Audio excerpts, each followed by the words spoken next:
ओम नमो भगवते वासुदेवाय। हरे कृष्णा। इंद्रा एकादशी व्रत कथा, जो कि अश्विन मास के पावन महीने में कृष्ण पक्ष की एकादशी कहलाती है। तो चलिए शुरू करते हैं इंद्रा एकादशी व्रत कथा।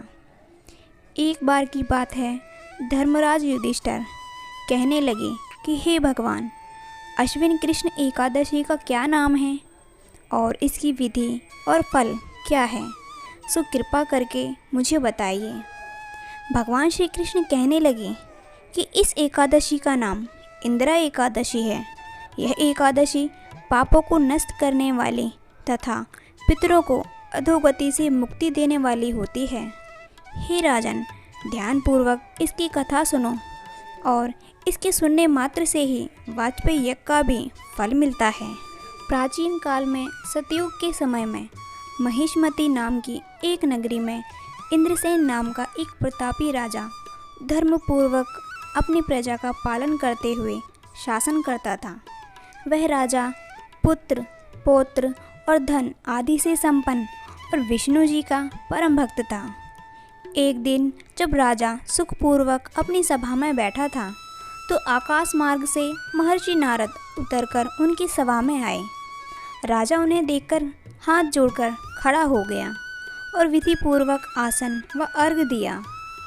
सुख से बैठकर मुनि ने राजा से पूछा कि हे राजन, आपके सातों अंग कुशल पूर्वक तो हैं?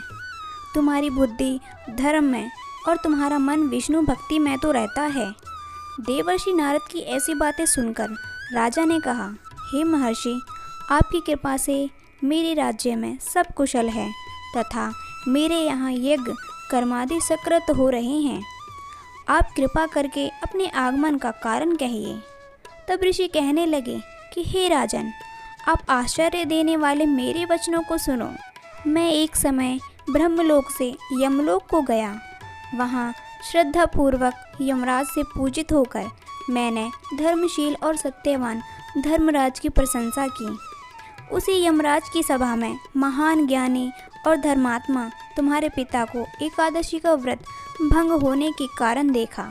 उन्होंने एक संदेश दिया, सो मैं तुम्हें कहता हूँ। उन्होंने कहा कि पूर्व जन्म में कोई विघ्न हो जाने के कारण मैं यमराज के निकट रह रहा हूँ। सो हे पुत्र, यदि तुम अश्विन कृष्णा इंदिरा एकादशी का व्रत मेरे निमित्त करो तो मुझे स्वर्ग की प्राप्ति हो सकती है। इतना सुनकर राजा कहने लगा कि हे महर्षि, आप इस व्रत की विधि मुझसे कहिए। नारद जी कहने लगे, अश्विन माह की कृष्ण पक्ष की दशमी के दिन प्रातःकाल श्रद्धापूर्वक स्नानादि से निवृत्त होकर पुनः दोपहर को नदी आदि में जाकर स्नान करें। फिर श्रद्धा पूर्व पितरों का श्राद्ध करें और एक बार भोजन करें।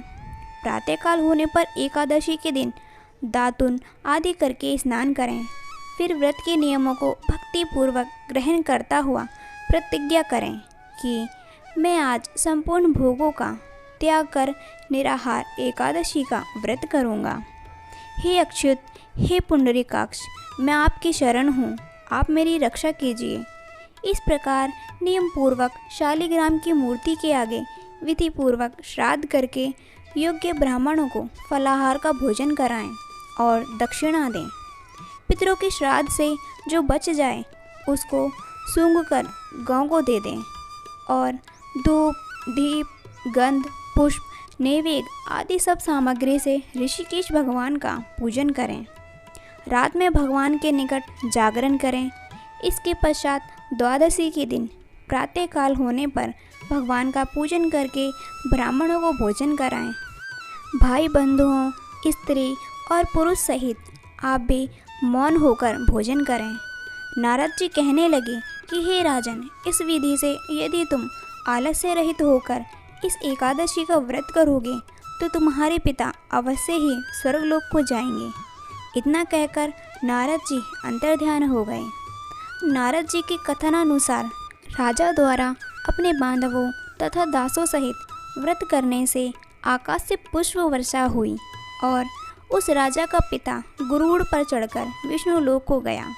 राजा इंद्रसेन भी एकादशी के व्रत के प्रभाव से निष्कंटक राज्य करके अंत में अपने पुत्र को सिंहासन पर बैठाकर स्वर्गलोक को ले गया। हे युधिष्ठिर, यह इंदिरा एकादशी की व्रत का महात्म्य मैंने तुमसे कहा। इसके पढ़ने और सुनने से मनुष्य सब पापों से छूट जाते हैं और सब प्रकार के भोगों को भोग कर वैकुंठ को प्राप्त होते हैं। हरे कृष्णा। तो ये थी एकादशी की पावन कथा। इस कथा को सुनने के बाद अपने सभी मित्रों के पास अवश्य भेजें ताकि यह कथा सुनकर पुण्य की प्राप्ति करें। धन्यवाद। हरे कृष्णा।